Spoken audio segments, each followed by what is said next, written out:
Hey everyone, I hope you are having a wonderful day so far.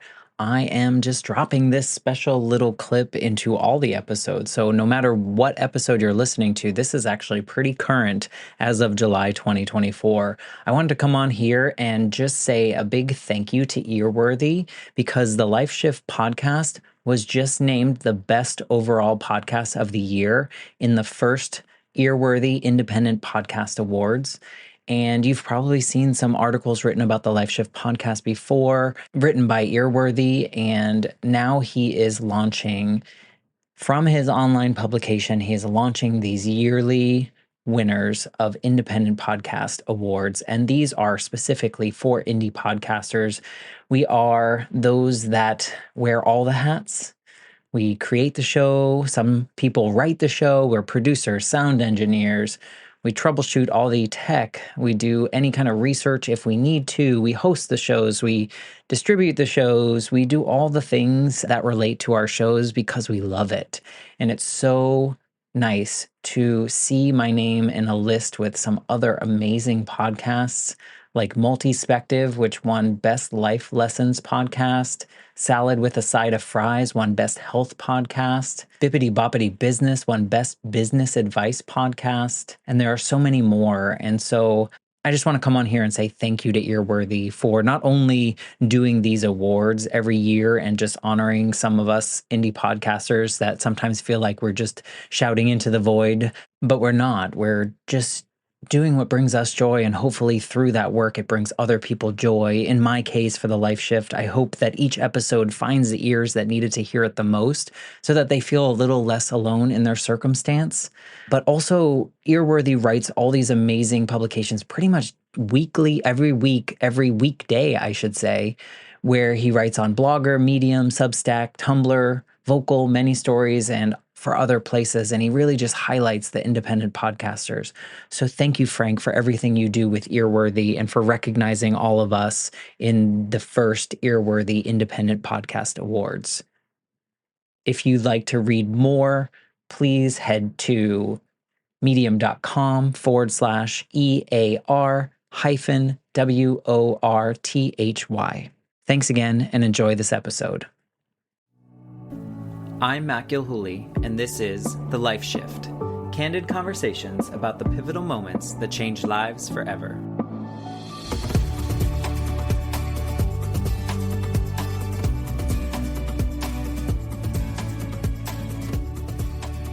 This is the Life Shift podcast, and what we're trying to do here is a live stream of a bonus episode, which kind of stemmed from having conversations with a lot of the people that I've recorded with so far. So we're about 2 months into the release of the Life Shift podcast.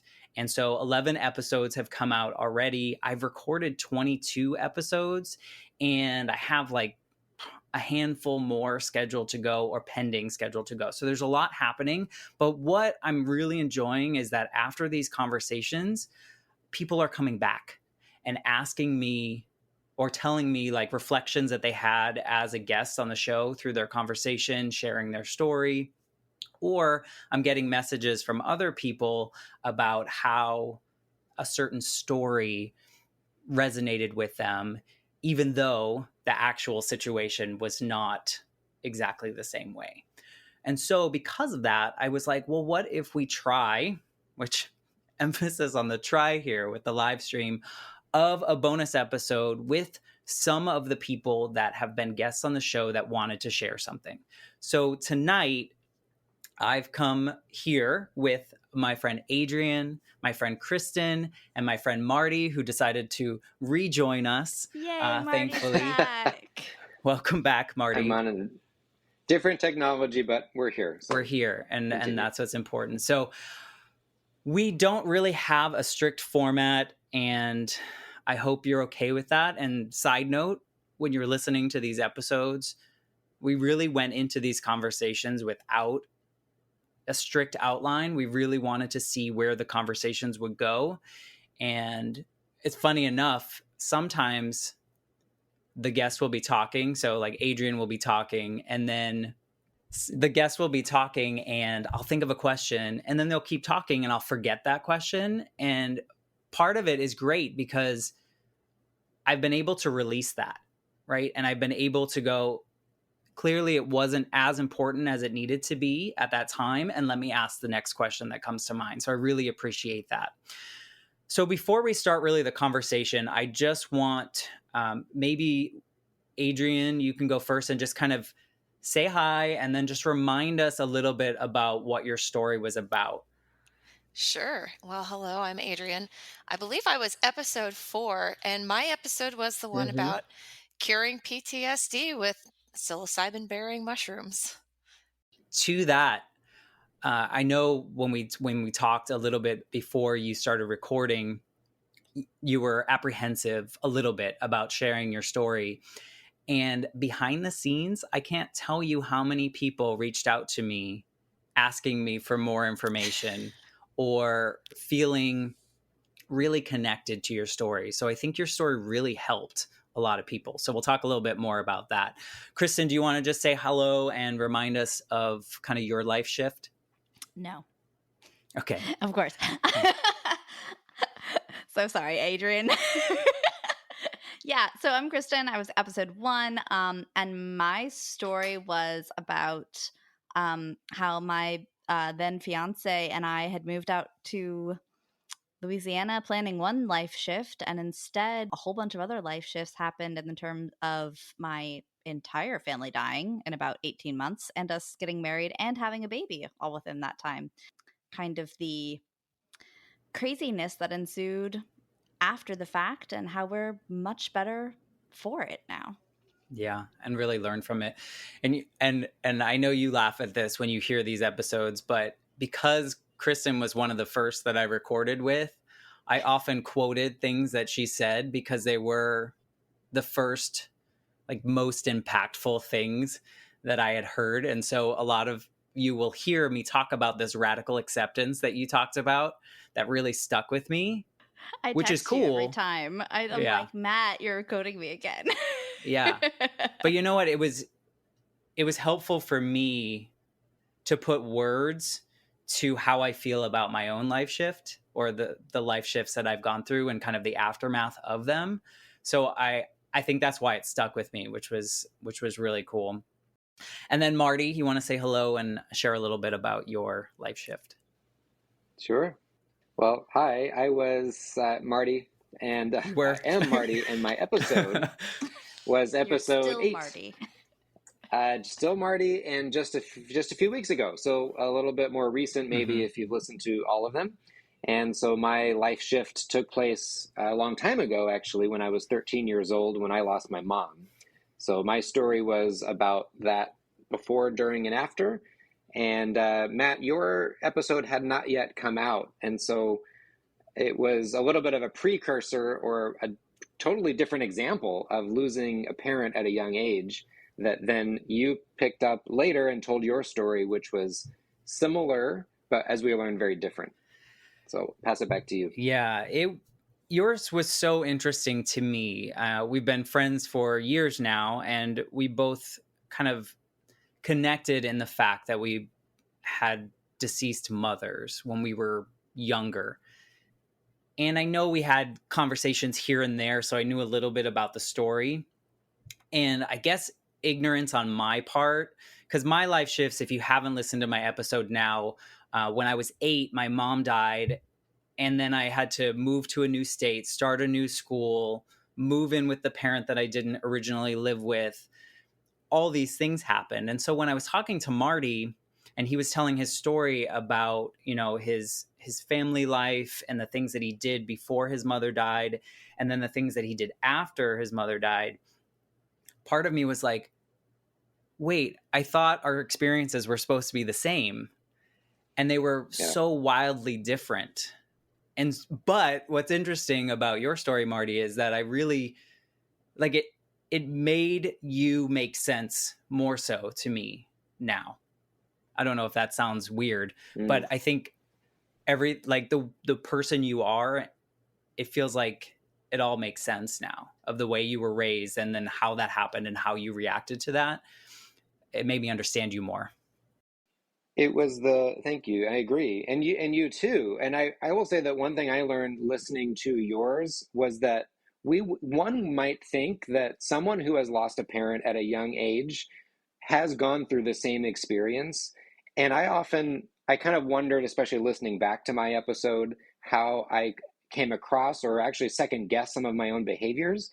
But your episode made me almost like a light bulb went off that yes, both of our moms died around the same time, but there's so many other circumstances that were different between us. And I think that goes for Adrienne and Christin and every other guest, that Right. we might have been talking about one particular thing, but that's only one little lens in a bigger picture of other things that were happening in our lives. And certainly for you and me, Matt, we're so wildly different and might help explain why we reacted so differently to a very similar circumstance. Yeah. Would you agree? I mean, Kristen, your story was really losing your a grandparent, then a parent, then a grandparent, then a parent, and then meanwhile getting married, having a child, living in the most rural of rural places in Louisiana. When you listened to Marty's episode or my episode, did you find similarities in either one of those for your Yeah. story? So, I mean, when it's I'm going to say funny only because I can't think of a better word. Matt, you and I have known each other for like 15 years now, and I knew your story. Like I knew you when you were going to the Josh Groban concert with your grandma. I knew you when she passed. I hadn't heard your story about your mom. And then whenever we recorded your episode, I could not stop crying. And We heard that. Yeah, everyone heard it. Everyone saw it.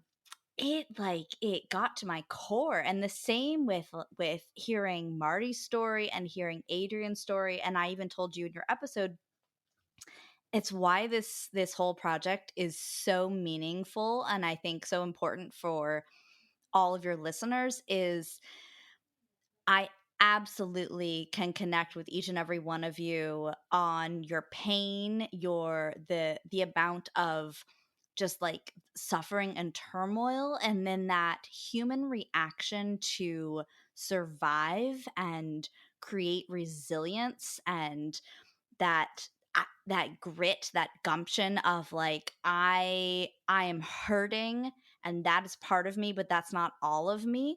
Like yes, I tap into it so strong and so hard, and I feel like even now, even more so as a parent, because I have both sides of that. I have that child perspective and the parent perspective.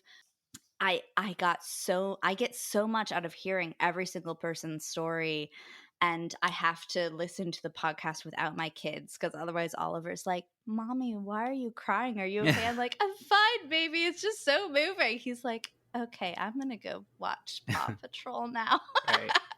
Like, it's okay. Mom is fine.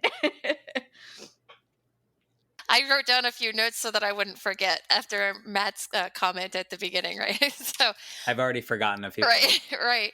But I think it's really important to hear these stories because it helps us to understand that like everybody has trauma, right? Our trauma makes us who we are, it shapes us, especially the things that happen to us in our childhood that shape us the most, but into an adulthood too. And so, even though our stories of like strife and loss and grief might all be different, but the nervous system reacts to those things in a very similar way. And I think that's where the commonalities are in realizing that we all have to learn how to process what's happening in our bodies, and we have to learn how to do it in a healthy way. Not only that, but when you understand that everybody has trauma and you start to understand what other people's trauma is, you can understand them better as a person, right? You meet somebody and you're like, why are they the way that they are? Why can't they be XYZ, right?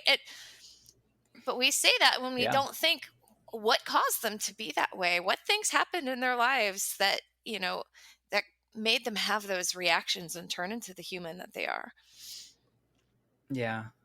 And I think your story, Adrienne, was something that people needed to hear, not so much in the way that you went about necessarily curing or helping your PTSD, but rather the fact that there was a particular rock bottom for you and you understood what it was and how it was affecting you, and that you had the ability or the wherewithal to move through that and find something that worked for you.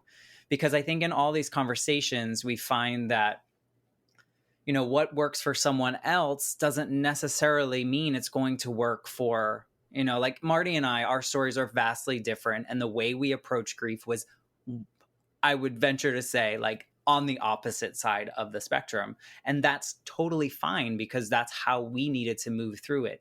The way you approached your PTSD was your story. But I think the part of your story that really resonated with people was the fact that there was that moment that you knew it was time and you were ready to take that step to kind of help yourself. Yeah, yeah. And I think another thing that's important too is that most people, when they experience, a significant trauma in their life, have an element of grief. You don't have to lose somebody Mm-hmm. close to you to have grief. Right. Grief is the loss of anything that you're not going to get back. Mm-hmm. It can be something that was a part of your life. It could be a person that was a part of your life. You can grieve for the childhood that you should have had your parents been more emotionally attuned to you. And that's a grieving process too. And I think that, Yeah. when we all understand that there's an element of grief inside of us that needs to be processed, that's where we can find the commonalities. Yeah. So Marty, if go I ahead. may jump in, these aren't subjects that are normally cocktail party subjects. We don't often get a chance to Unless you're talk me. about them, or maybe, or maybe choose not to, Right. or we're never asked about them, or we gloss over them in a couple sentences and move on. And so that's one of the real values of this platform, of this podcast, is to really dive in. And like Adrienne said, they're not all about grief. In fact, if I'm being honest, I have a confession here. I wasn't planning to listen to all of these. When I agreed to record, it was to help you out, Right. Matt, because we know each other. And frankly, I thought it was going to be a grief podcast of everybody's lost somebody, and that's what it's about. And so then the first one was released, Christin's, and I listened because it was the first one that came out.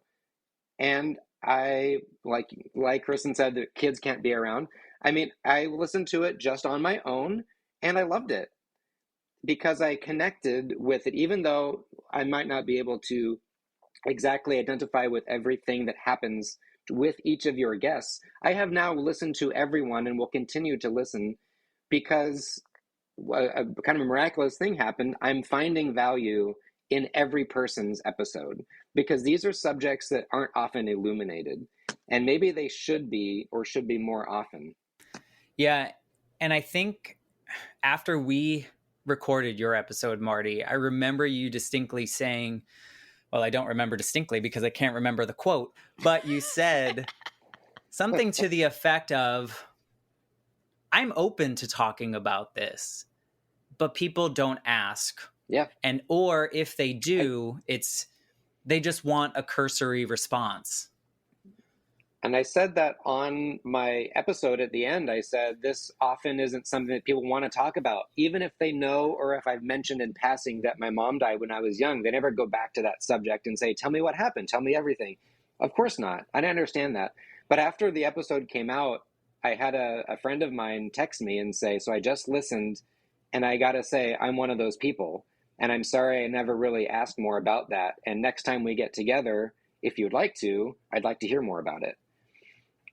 So that's true. And I don't blame them, but no. it's true. I think it's uncomfortable. And it kind of goes to a little bit of my story. When my mom passed, Kristen and I talked about how my father did what he knew best to do. And at the time was the late 80s, early 90s. People weren't talking about sad things. It wasn't something that like, okay, we process this now. We push it down. We don't it's not appropriate. Everyone should be happy kind of thing. And I think if something like this was around when my mom died, how I was, I feel like so many years of my life would have been quite different because I would have been able to take that moment to go, okay, it's okay to be where I am now and not put on some kind of facade or, you know, a mask, if you will, for 20 years or so of that. And so I think it's important that we have these conversations, not necessarily the kids that have parents that have passed are going to listen to this episode, but just the fact that we're talking about it and it's out in the open and it's something that is here and available, I think is a good thing. And selfishly, this podcast has helped me so much, just listening to these stories and understanding that, like Adrienne said, everyone has similar reactions or, you know, like actual, what'd you say, biological reactions of some sort. In the nervous system, your body reacts. Yeah, the nervous system. Right. And so we're all human. And that's like, it's cool to hear these stories and people talking about moments that have changed their lives. And I know, Adrienne, you specifically kind of gravitate towards the stories on the podcast that talk about the growth after and the changes. I don't know if you want to talk a little bit about kind of what draws you to that. I think for me, what draws me to it is that, like, I've always been interested in and driven to pursue my own personal growth. I think that it makes me a better person. And I feel like it can make anybody a better person to try to be better than you were yesterday. You know, like that's my mantra. I don't have to be I don't have to be the best. I just have to be better than I was yesterday. And so, pursuing this growth and this improvement of myself, I think I like to see that in other people, because I know that when we're all striving to be a little better than we were yesterday, that it makes us better as a community. Right. And so it's just, it makes me happy to see that people are improving themselves. And I think that's why I gravitate toward it, because like, it gives me these like warm, tingly feelings inside, you know? It does. And it's nice to know. I mean, one of the common things that people have said in these episodes, I don't know if you've kind of caught on to it, and maybe I forced them into saying it, to be fair, is so many of these people, especially the people that have stories that are maybe more on the sad side, so many of us, I'm going to include myself, are grateful having gone through those experiences for the person that I am today or the people that they are today. Because those challenges create new versions of us, right? And different trajectories of kind of the people that we would be. I know for a fact that if my mom had not died, I would not be anyone near who I am right now, just based on what my life was like beforehand to what my life was the day after. Have you thought, Matt, how you would be different? Yes. I mean, part of it, I would not be as driven in school for sure, because before my mom died, I didn't care about those things. Like, I was probably smart enough. I was reading at a higher level and those kind of things. I didn't care about grades. I didn't approach things in that way. It was just kind of get through things. And I know that my mom didn't really care. I mean, she wanted me to do well, obviously, but she didn't care about anything. But what happened is when my mom died, I put that pressure on myself to be perfect in whatever capacity there was.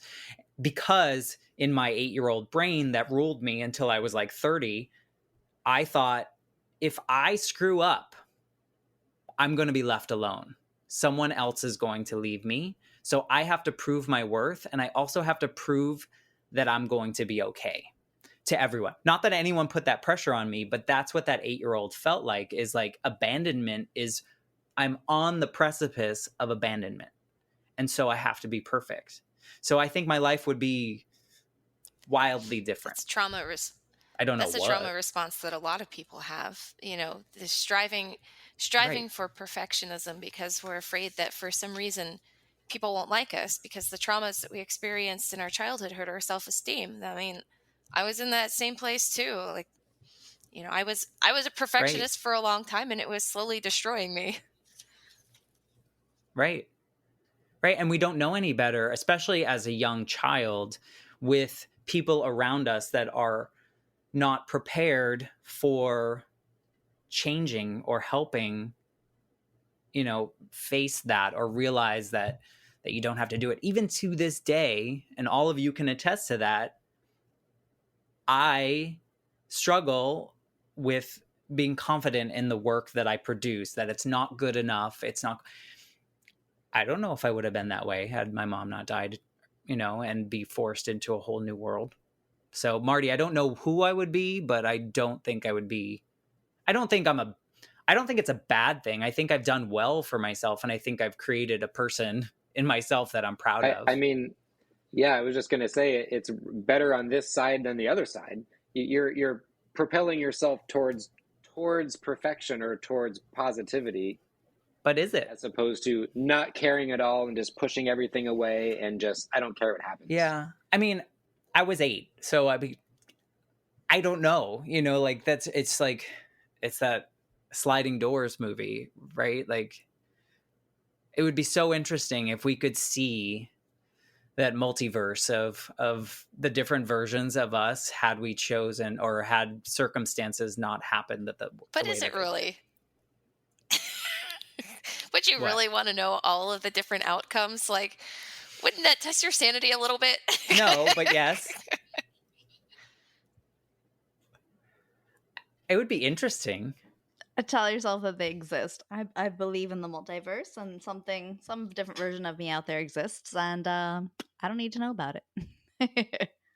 Christin, you talked a lot about therapy. You talked a lot about mental health and the importance of mental health, and therapy in the sense of go to therapy whether you think you need it or not, because it's always valuable.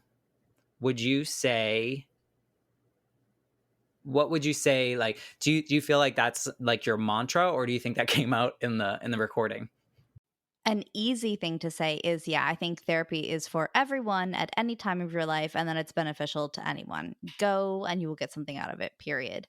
But part of the reason I am such a cheerleader for therapy is because we don't have these conversations on a day-to-day basis, just like Marty and Adrienne were talking about.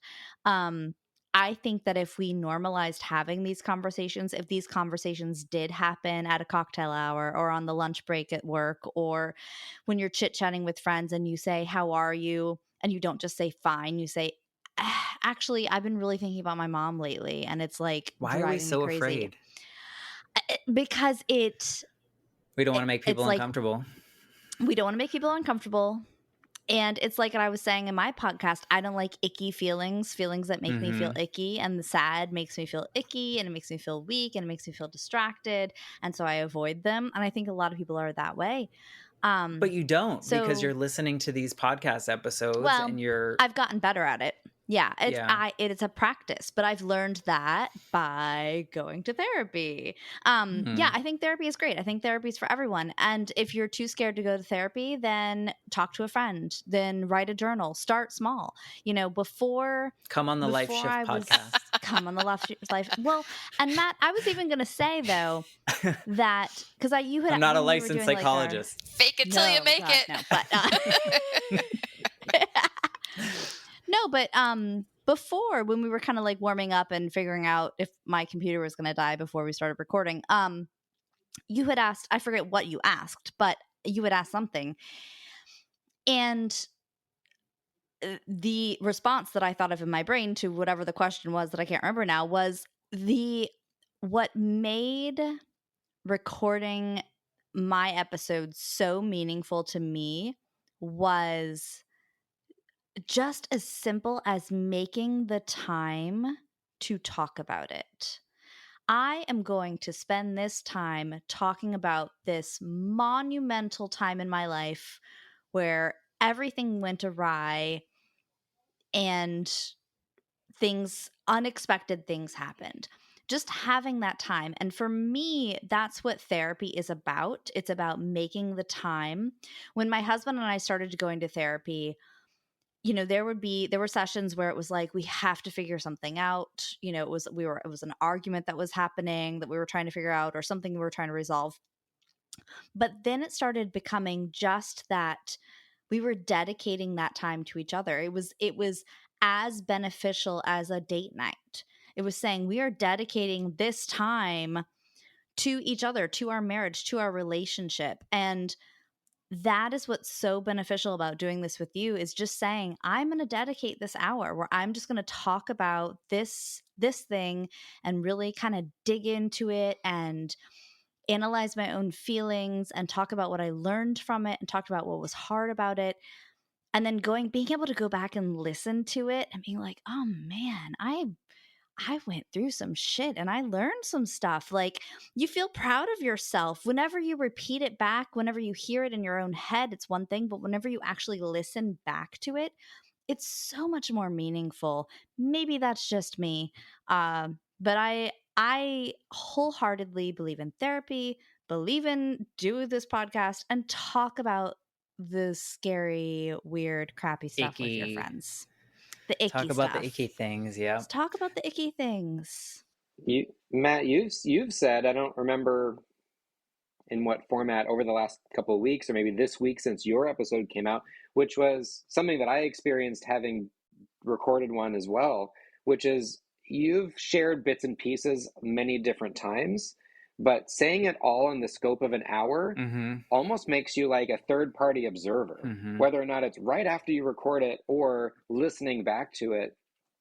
You're listening to it like, oh, that's me. And you have a different perspective from just living your life day to day, having dedicated that time to telling the story beginning to end, and then thinking about that subject. And I'll just give you some credit, Matt, here publicly, in that your active listening skills and your follow-up questions, the reflection of after the here's what happened, is excellent. Thank you. Not just for I agree. it's excellent to hear as a third-party listener to other stories, But when you're in it, but it's especially good also for the person who's never thought about it that way.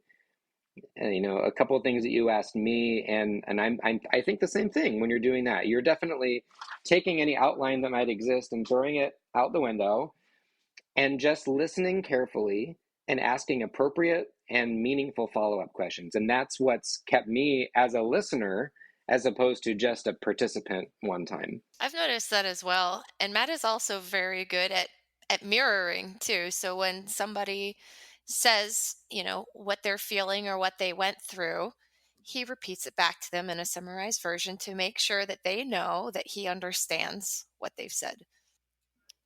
I try, honestly, that was great job. You're doing Thank you. a great job. You Again, really are. selfishly, I appreciate these conversations because it allows me to practice active listening and being confident enough to throw away a question that was there at one point and letting it go and carrying the conversation wherever my guest kind of wants to take it. And if it's going off the rails, then I can bring it back because I know the direction they originally wanted to go. So if anyone listening, if anyone's here live, I know we have a few people watching live, which is super cool. Just so you know, I just get maybe like a sentence or two of what someone's story is as a guest, because I don't want to know too much, which I guess is against kind of podcasting rules. You should really do your research and whatnot. But I find it super helpful. You don't need rules, but Matt. No. You want to ask the genuine, curious questions. Yeah. Exactly. You want to be in a personal conversation with them. Plus, and coming from on the guest's side of things, if the guest prepares too much and knows exactly what you're going to ask and is basically reading from a script, it completely kills the intimacy of the conversation. There's a certain authenticity, I think, that it would lack if both people know too much about what they're getting into. I mean, what you're doing, Matt, is you are you're documenting those difficult conversations that should be happening in our day-to-day lives. Whenever you are meeting with a friend for lunch and you ask, how are you? And they say fine, and then just like digging in and be like, well, how are you really? I know you have a lot that's going on in your life. How's it going? Like, you are having those conversations and you're documenting them, and it's so important and it's so meaningful. And yeah, it should be a little awkward and it should be a little weird and it should be a little uncomfortable. And that is why it's so meaningful. It's because it's awkward and weird and uncomfortable, and because we're not practicing it, and we should be. Right. Well, yeah. What if someone came on and they were like, I don't know, I'm fine. Did they really have a life shift? I hope that never happens. How fun we are. Right. And that's so crazy. Here's a question that I thought of when both Christin and Marty were talking about, and I actually remembered it this time. Do the three of you, any of you, have anything you regret saying in your story that you shared? So. I went back and listened to it, like Christin and Marty have mentioned, and I wasn't planning on re-listening to mine because I think that I sound a little funny when I listen to recordings of my own voice, but I listened to it. Nobody likes the sound of their own voice. It's weird because you speak and you hear it in your head, and then you hear it coming back from a speaker, and it's two different things. So I went back and listened to it because I was curious to see like how my story would have come out to to other people, and I wanted to listen to it as a third party observer. And I was like, you know what, this was all right. Like I didn't feel like I had any regrets about anything that I talked about, and it felt really good to tell the story. And it also allowed me to realize too that as I was revisiting it, like how far I've come, because there was a time in my life when I couldn't talk about any of my traumas without breaking down and reliving them, because that's what PTSD is. And when you have healed yourself, talking about those things becomes safe, and you no longer feel reactive doing it. It feels like something that happened to somebody else, and you're just telling a story about it. And I feel like that was the benefit that I got from re-listening to it. And I didn't feel bad about anything that I talked about. Good. And before Christin and Marty, before you add anything, I just want anyone listening to know that these stories are very minimally edited, and these three can probably attest to that.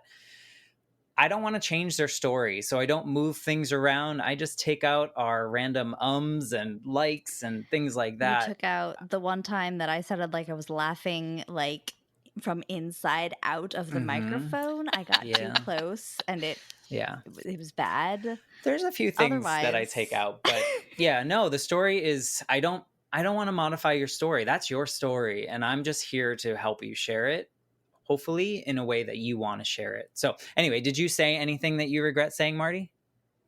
No, I barely misspoke on a couple very minor things that it's boring. I won't even go into here, but basically content, like real content wise, no, I don't regret anything. I will say that before I recorded with you, I didn't know for sure if I was going to share it into my own circle, my friends and family especially. And I didn't want to make that decision until after I listened to it back, which was actually like 5 or 6 weeks later. And by then I had kind of forgotten what I said exactly. And so listening to it back actually was beneficial, because I got to listen to it separately and just listen in and I was putting myself in the shoes. What if I knew myself? What would my reaction be? And I didn't, after listening back, maybe this is a testament to, again, what I said earlier about your active listening skills or pulling out exactly some good reflection. I knew I immediately wanted to share it, because a part of me maybe was like holding on to this sensitive subject and like a pearl, and not immediately wanting to blast it out everywhere. And I was proud of how it came out, actually, how the episode went, and in thanks to you. And then I'm glad that I shared it, because I shared it on my own social media, and not knowing exactly who. Sometimes we forget who all is out there on our social media. And I heard back from some unusual places that listened to it and got something from it. So that meant a lot to me. Yeah, and you know what? It helps a lot, obviously, just on the side of someone putting a podcast out there when there are 2 bazillion podcasts out there. If anyone can share this, anyone listening, even if you're not a guest, to share the episode and get more ears on it, I would super appreciate it. My original goal was really that the right episode found the ears that needed to hear it at the time. And I think we've accomplished that in at least the first 11. So that's helpful. I think with each episode that comes out, that person first, they're telling a different story. I'm really happy with how different everybody's stories are, but we can yet all find a piece that we can identify with. But more than that, each, like I said, I shared it on my social media when my selfish episode came out. But that means that anybody who happens to know Marty might have had a PTSD situation or might have had multiple family members die at this time. They might look back at the episodes and go, I want to listen to that one. I want to listen to that one. And every week that goes on, that you'll find more people will discover the catalog, if you will, and it will continue. It's the gift that keeps on giving for everybody. One of the things I that agree.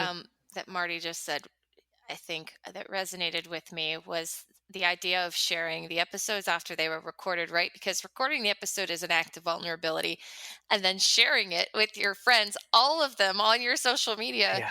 is a huge act So of much vulnerability, more. because not all of those people know about the traumas that you've gone through, and so it's like, here I am putting myself Mhm. out there, and it's like, do I share it with them? Do I, for me, there was a, like we talked about, Matt, some of my hesitation was like, are people going to judge me because of how I chose to deal with my trauma? Right. And then at some point I was just like, you know what, screw it. I'm going to put it out there. This is part of who I am. If people don't accept that this is part of my life, then Yeah. maybe they're not part of my tribe. And so I put it out there, and I got some surprising responses back from friends that I was not expecting. Like, I really didn't think that people would listen to it, and some of them actually did. Yeah. But to your point earlier too, you said that understanding people's stories and their traumas and the things that have shaped the person that they are help to explain why we are the way we are at that current moment. So I'm sure that sharing your story also help people understand you better and be able to communicate with you in different ways that they weren't able to before. I We'll hope. find out. You know, we'll find out. How about you, Kristen? Go ahead, Marty. Sorry. Oh, I was just going to follow up and ask Adrienne and Christin if you had Just any surprising or unusual reactions afterwards. That's all. Nobody unfriended me when they found out that I had used a substance that was, technically not legal in all 50 states. I would have guessed the Yeah. opposite, Adrienne. People asking I did, yeah. for information on that. It actually Yeah. that I'm was sure the she got that reaction. I too. did have a lot of people asking me, like, how did that work for you? And like, how was that process? And there were a lot of the people that were Where asking can I were get people some? that had their own levels of, complex PTSD to some extent, or like severe unresolved trauma that they felt like, therapy wasn't enough. And so I did have some people asking me some questions. And so that was, I had more interest than I thought I would get out of it. So it was a surprise to me. Well, and your story was so interesting, Adrienne, because it was like the universe was like, here's your platter, like, Right. and here it is again. Here's your it was, second platter. Like it was it so really fascinating. It was like to listen this to. overwhelming desire to seek the answer. It unfolded just showed to up, you. Mm-hmm. and then everything Yeah. just came Twice. into my path. Like, first it came into my awareness, and then the gift was delivered to me on a silver platter twice. I was like, Yeah. this. Yeah. I guess this. Yeah. I guess I'm was made so of crazy. magic. This is the way my life works now. But here's the thing that might be helpful for people listening is that had you not been ready, that could have been presented to you and you may have turned it down, right? And so it's the act of understanding where your self-awareness and where you are at that moment and whether or not that's right for you at that moment. So I think it's cool. All right, Kristen, we put you off long enough. Go ahead. And then I'll tell you what I regret saying. What do you regret saying? Anything? No, nothing. No, but Marty said something about like listening back to it and like noticing inconsistencies. And it just reminded me of when I was listening back to my episode, I also noticed inconsistencies, and it highlighted to me how traumatic that time really was. That when I was in the middle of telling the story, I got like who died first wrong. Like I think I said my grandfather died first, and then my mom. No, my mom died first. My grandfather actually died the Friday before our Sunday wedding. So my grandpa died. A whole bunch of people came into town for his funeral, and then we were having a wedding that we had not invited a bunch of family to. It was like a very small wedding, so they were all in town for the funeral, and they're like, "And you're getting married tomorrow," and we're like, "Mm-hmm." And you're still not invited. So it was for me. It was You're like, still not invited. I know we're terrible people. Um, it and stressful, and yeah. So like listening back to it, I was like, man, it was so traumatic that even when even when I retell the story now, I still don't remember the details accurately, you know? So that was eye-opening for me. I don't regret a single thing I said, even getting things wrong, because that's what trauma does, right? And in terms of like reactions, I mean, I have been very open about our therapy journey, and that therapy is for everyone. So I I think the podcast coming out didn't really, no one reached out specifically for my episode, but I have had a few people reach out and ask me for like therapist recommendations, or, you know, saying like, hey, I think my husband and I are ready to start seeing a marriage counselor. How would we even go about doing that? There's so much like, just especially where we are, this shroud, this secrecy about what it is to find a therapist, find a counselor, and Right. there's so Must much mean something's shame. wrong. Yeah, Mhm. there's so much shame and judgment around it, and it makes me feel so bad, because I'm like, it Right. why we need to talk about it to everyone all the time. I want to wave, I want a therapy flag, like I want a rainbow flag and a trans colors flag and a therapy flag. We need a Right. color. I don't know Right. what color it's going to be. I'm going to design it. There might be sparkly stars. I don't know what it is, but I'm going to fly it from all my cars. Right. Yeah. I don't But even you know where open I'm the going door with for that, but them. You open the door for people that were like, I don't know what to do. Maybe I'll ask someone that had some success doing it or yes. feels confident in it. And part of your episode, you talked about like, or we both talked about how when you start therapy, it's going to take a little bit to find the right fit, right? You're not Mhm. every therapist is not the same. It took me like Right. 5-6 people until I found the one that like It's actually yeah. kicked me into gear. Well, it's So, finding the right therapist, but it's also when you start therapy, you don't know what it is you need to talk about. Like you go in with an idea of what you think your shit is. That's not mhm. it. That's just what you think it Oh is. yeah, for Once you sure. get into it, then you figure out what it is. And then you're like, "Oh Yeah. god, this goes so much deeper than I thought it was." So, there's a settling in uh-huh. phase, you know. You Yeah. got to dig, and that's scary, you know? That it just is, but that's okay. Yeah. When I did therapy, I think what initially helped me finally get over, I say get over, but finally grieve my mom for that final piece was my therapist that I finally found. She was the opposite of me in every way. And she helped me realize that my entire life after my mom died, the decisions that I was making were coming from the 8-year-old version of me, that in that protective, like, I don't want to be abandoned again in the capacity. And so even as a 30-year-old, all the decisions I was making were that 8-year-old version of Matt or Matthew at the time, right? And so that it took, 6 people to get to that, like you just said, Kristen, that buried deep concept that I just hadn't understood.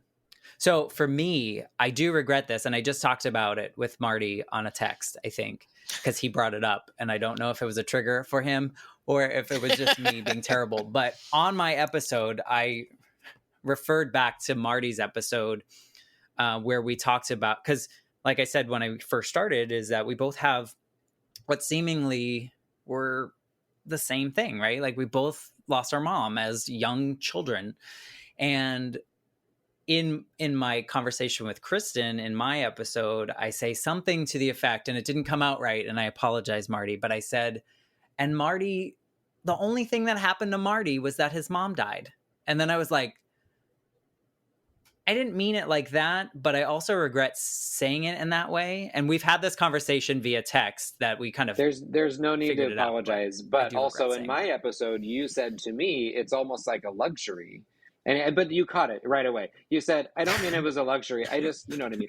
But all kidding aside, that was a super important distinction to be made. And by the way, I take no offense to that. Really important distinction to make is that when I lost my mom, I stayed in my same school, in my same home, with my same dad and my same friends. And so the only thing that changed was continuing on without my mom. And by the way, I said this in my episode, there is a difference between 13 years old when that happened to me and 8 years old when it happened to you. And everything else changed in your life, moving states. And I had and have so many follow-up questions about that. If your dad hadn't moved 6 months before, what would have happened? Yeah. And then how did he adjust to you moving all of a sudden in with him?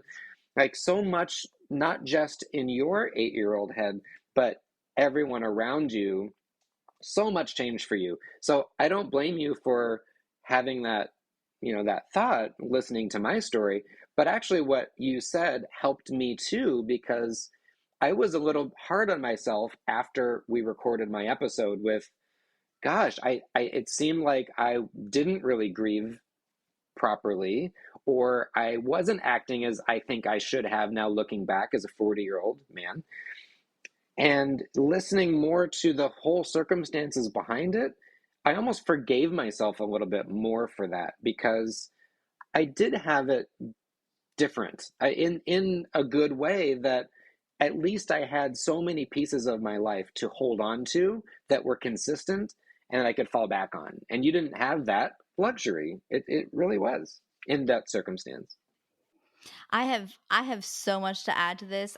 Brené Brown and Nicole LePera, the holistic psychologist, and so many people, they talk about you cannot compare trauma. You cannot compare the shit you go through, because it's someone's capital T trauma is not someone else's. Right, but that's your logical T brain. Trauma.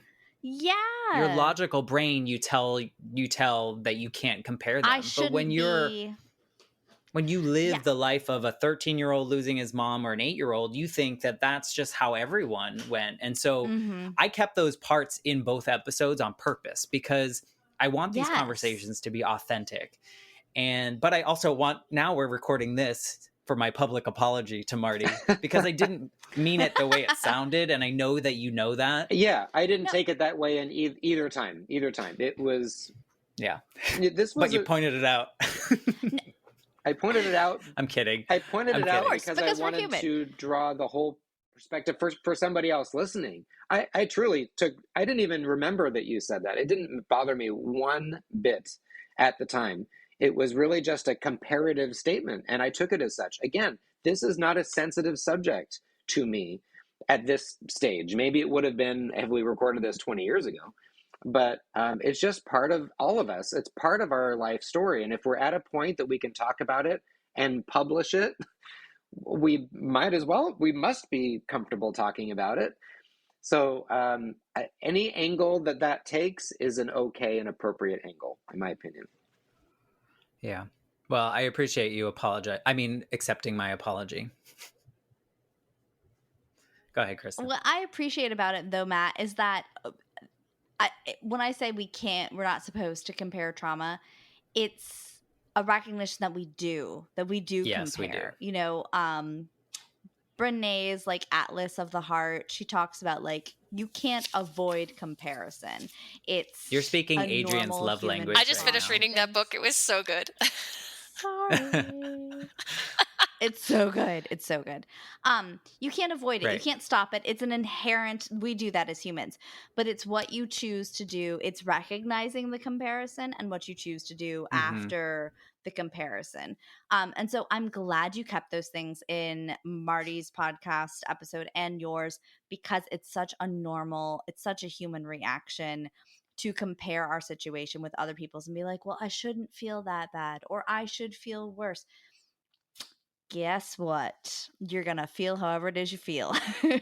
And one of the best through lines of this whole podcast series to me has been that there's no wrong way to grieve, is one way to say it, or to go through whatever it is that you're going through. Because as individuals, we are a product of our circumstances, and however it happens, happens. And you've brought this up on with other guests too, which has really been a nice through line, and it's helped me listening to the other episodes and applying it to my own situation, that it's okay. That wasn't wrong the way that you handled it. You just handled it the best that you could. Yeah. Do you think that that's what you got from sharing your story, is like even more self-acceptance? Because I know after the fact you were like, I don't know if mine was such a shift, or I don't know if I did this right. And there was like some self-doubt there. But overall, do you feel like the process helped? Well, the doubt was that the title of the podcast is The Life Shift. And I felt after I recorded mine that I had a major thing happen, but it wasn't that big of a shift in my life as I elaborated on in the episode. Much different from yours, for example, Matt, and your similar circumstance. That really shifted everything. But I will say that the other thing that I got out of it was friends and family that have listened have messaged me and saying, I feel like I know you better.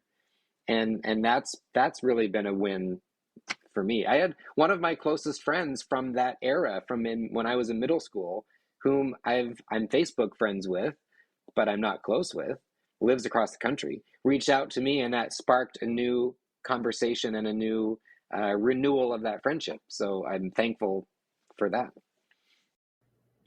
Awesome. I see Adrienne might have extra notes. Did you add anything to did. your list that you wanted to share? Yeah. So, Christin was talking about the trauma comparison. I think one of the things that's important to mention is the concept of meta feelings and metacognition, right? And so that when you're an aware person and you start to become aware of your thoughts and feelings, and then you have thoughts and feelings about your thoughts and feelings, that can sometimes make it worse, right? And so that's one of the reasons why it's important to accept that all feelings are valid and to be wary of comparison, because it's not just the feelings and the thoughts that will get us, it's the way that we judge ourselves for having those thoughts and feelings.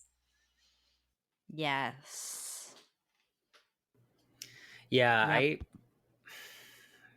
I need cheerleader pom-poms. But also, like, I mean, what Adrienne just said really, here we go, quoting Christin again, which she stole it from someone, I'm sure, is I did. the radical acceptance. I just don't remember who. Right. And I think it's a common through line, as Marty was talking about, is that everyone needs to be okay with wherever they are at whatever moment in time, and be okay with that, and not feel like I need to compare it to how someone else is right now, or like if today just sucks, then today just sucks, like, and you just lean into it, do whatever you need to do, and then carry on. Or at least that's what I've learned along the way, is that it's totally okay to not be okay. And I think society tells us like to not. I was gonna say, can I give you like a tiny little like example of something that happened today that I almost lost my mind about? So our 5-year-old he's got the CDC recommended booster shots for COVID, and we had our kids in a trial. We are super pro vaccine people, so we took him to get his booster shot today, and we talked to him about it beforehand, and he was such a trooper. And it was like we had to go to a different person, not his pediatrician, to get his COVID booster. And he was brave all up until the second that they were about to give him a shot. Then he had a total flip out, and his daddy had to hold him and hold his arm, and they gave him a shot. And then he cried. And I had our youngest, so I'm distracting her. She hears her Bubba crying, so she wants to go. And I'm like, no, let's go look at this toy, whatever. And I can hear, our son, he's crying, Daddy, that hurt, whatever. And I can hear the doctor saying, do you want a lollipop? I'll bring you a lollipop, but you have to stop crying. I won't bring you a lollipop if you cry. And I'm like, running, fuming. And I can hear my husband like trying to very diplomatically be like, it's okay. He can feel his feelings. Go ahead and bring him the lollipop. And the doctor like goes back and gets the lollipop and brings it back. And then still he's like, is he crying? If he's crying, he doesn't get the lollipop. And I was like, you're going to give him the lollipop. Give him the lollipop. Well, I think that's a case for, that's a case for kind of how society is. It's like knock down these feelings. And I was going to say this. Exactly. Yeah. And I was going to say this earlier, and it's to that point is I have to phrase this so I don't regret saying this now too, but I like having people like you, Marty, and a couple other of the men that I've had on the podcast sharing hard, potentially sad or devastating things, because society shows that like men aren't supposed to, right, be sad or have these emotions or go through struggles or whatever it may be. So part of me is like inappropriate. You know the ironic thing about that, Matt, is that my dad, who sometimes men get their mirror from their fathers if they grew up with one, my dad was the one to say it's okay to cry, and he was not that stereotypical macho role model in that way. Role model in many other ways, but not in that way. Whereas, as I mentioned in my episode, my mom happened to be more stoic. Yes, she cried sometimes and whatnot, but the pushing emotion down or finding our emotional center came from my mom's side, from my mom, not from my dad. So he wasn't the one after she passed to like help me or model the behavior of pushing anything down. Not at all. I don't know how it was for you, Matt, with living with your dad right after that. But I just feel like throughout my life,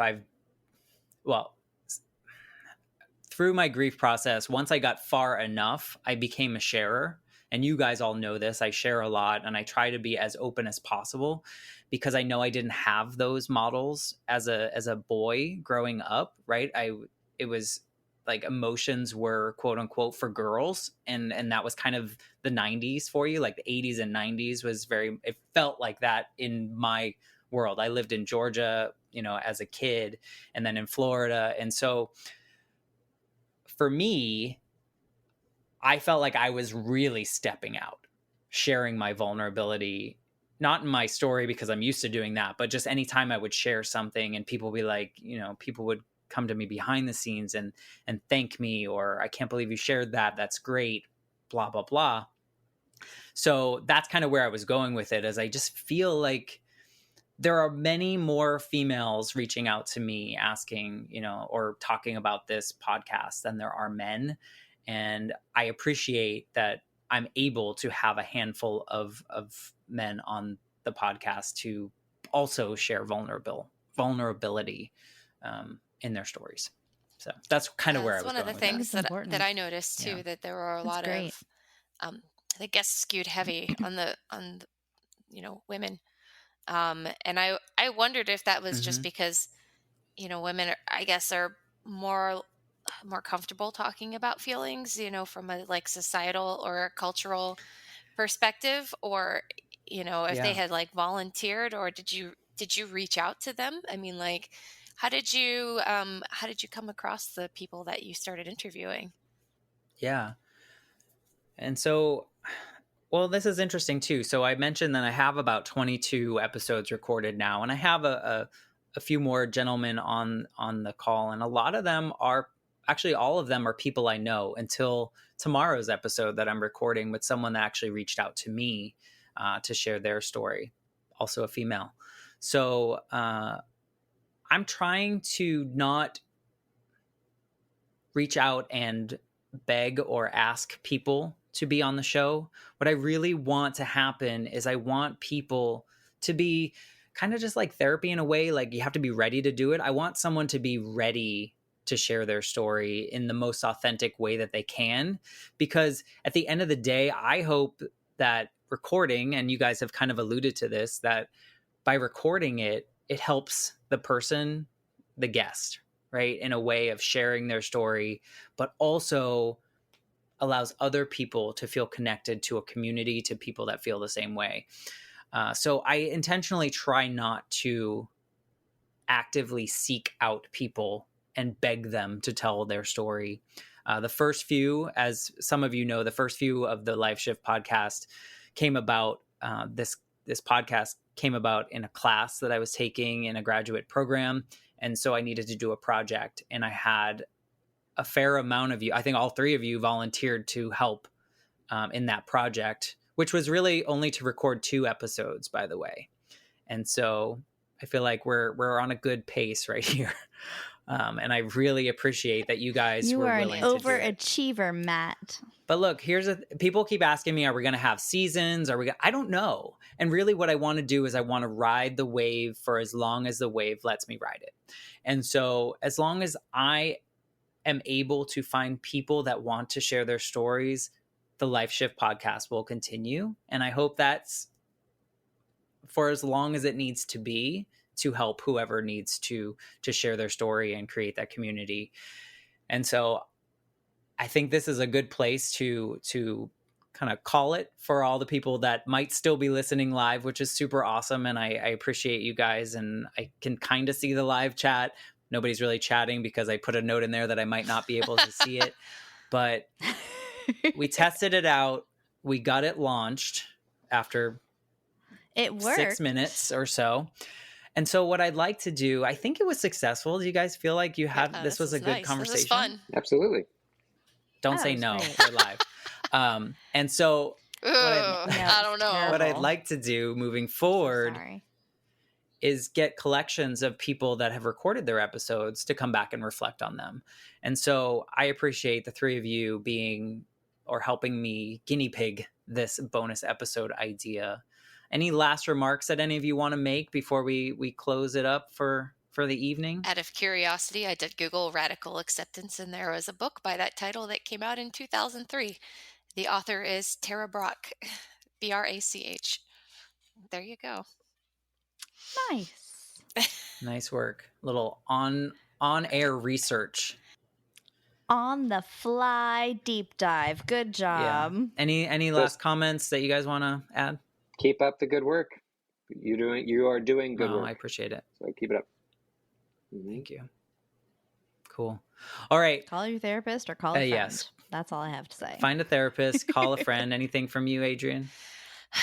Listen to your... Any wise words? Yeah. Like, learn to listen to that inner voice, because, it's really difficult to differentiate sometimes, like, the trauma voice from the inner voice, and to learn how to trust yourself. Mm-hmm. And a big part of healing is learning to trust your intuition and learning to trust that you have everything you need inside of you to make the right decisions and to heal yourself. So.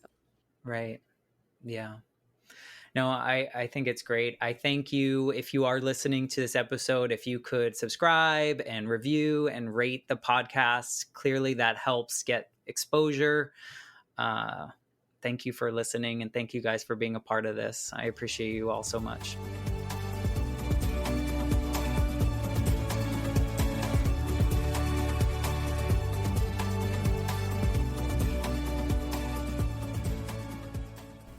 I'm Matt Gilhooly, and this is The Life Shift, candid conversations about the pivotal moments that changed lives forever. Please subscribe to the show on Apple Podcasts, Spotify, or wherever you listen to your favorite podcasts.